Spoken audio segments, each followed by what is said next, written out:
Au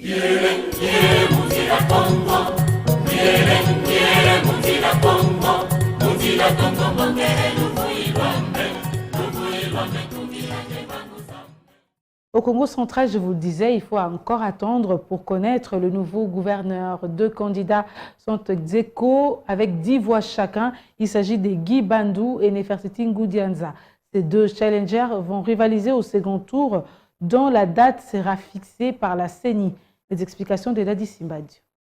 Dans les grands halls de l'Assemblée provinciale du Congo central se retrouvent tous les députés provinciaux. Le président de cet organe délibérant provincial, Jean-Claude Vombalozamba, exhorte ses collègues à prendre leurs responsabilités en main pour le destin de la province. Ils sont de l'Assemblée provinciale. Bonne chance à tous les tickets.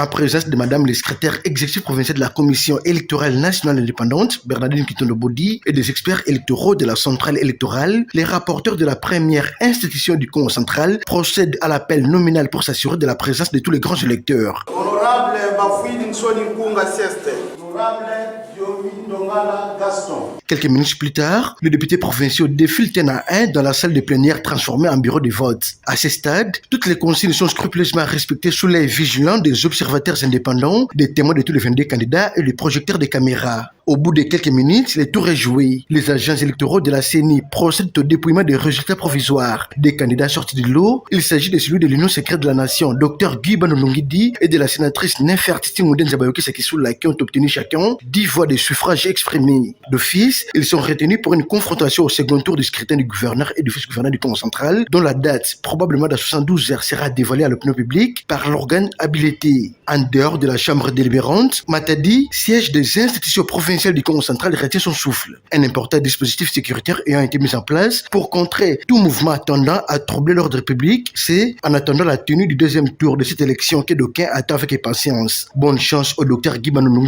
et à la sénatrice Nefertiti Ngoudianza Sekisula.